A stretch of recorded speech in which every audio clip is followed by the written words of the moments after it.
Welcome back to the Emperor Atheist channel with the host of Emperor Atheist. Now, this is going to be, try to make this a short video, but it's in a series, and I'm dealing with this particular subject in my book, and it's dealing with Bible archaeology.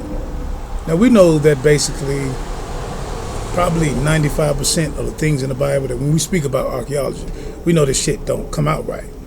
A lot of things dealing with David and Solomon, Moses, shit that they claim that the Egyptians and did to these Israelites. This is nowhere found in Egyptian records, nowhere found in any ancient records.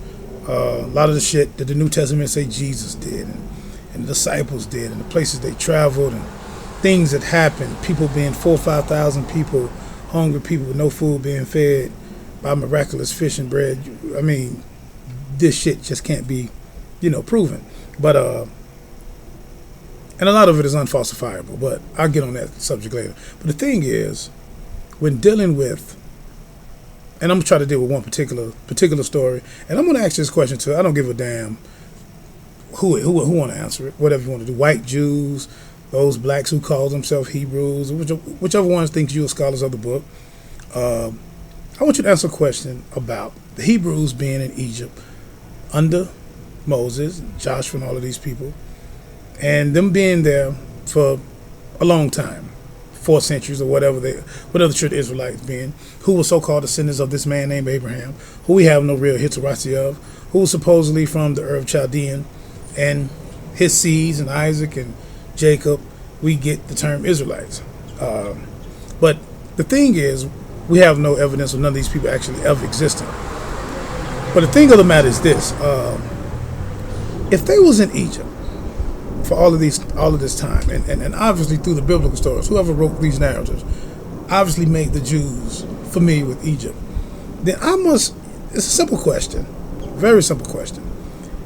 The pyramids of Giza, the pyramids of Khufu, the step pyramids of King Xosha, 3rd dynasty, why are these particular things never mentioned in the Bible narratives? Now, even today, 2017, the pyramids of Giza today, what we call the Cheops, the pyramids of the Cheops, or Cheops, even today, these particular pyramids are still considered one of the 7 wonders of the world. Now, if we go back thousands of years, according to the chronology of the Bible, when people like Abraham and Joshua and Moses and all these people existed, then surely the pyramids were probably the great wonder of the world. I mean, this was something that was built, man, that actually makes those puzzles out, it puzzles us today.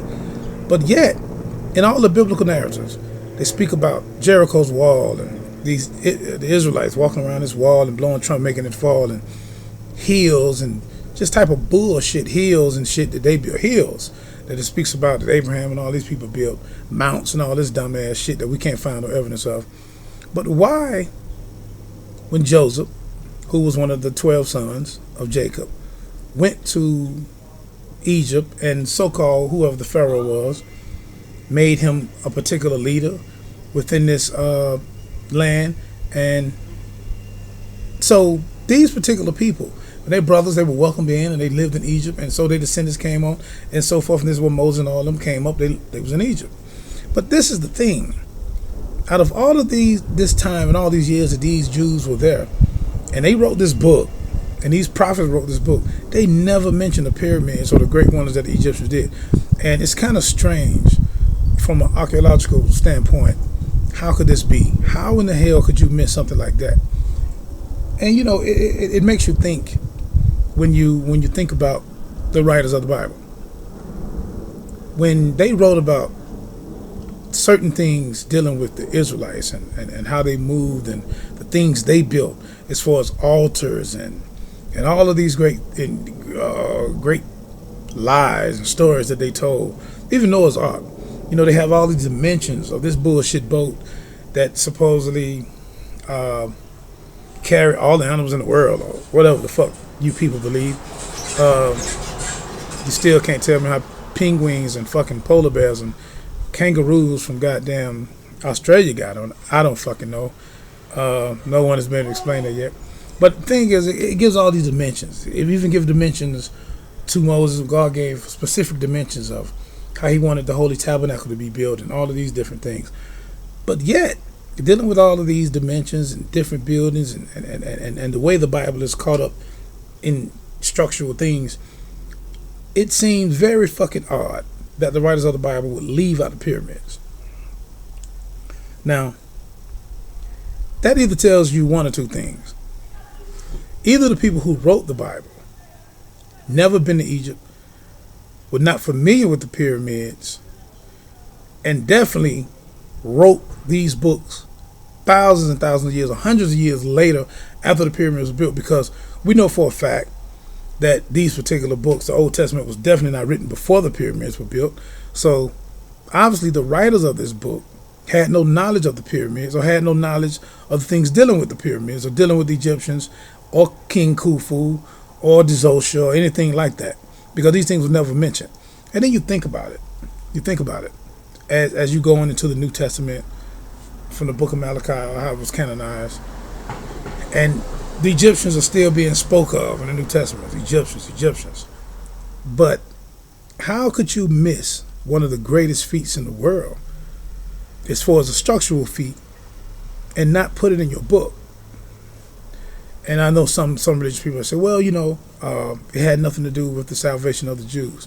Well, it really had a lot to do with the salvation of the Jews, because if your God is real, if your God was real, and the most powerful God, the most knowledgeable God in the universe, then how were the Egyptians, people who were obviously, according to the Bible, not God's people at that particular time, but who had their own type of magicians? These pharaohs had his own magicians doing magic, doing different things, building things, structural things that we can't even explain today. So if the God of the Jews was the most powerful, most knowledgeable God or being, then why couldn't he put this particular knowledge in the hands of the Jews?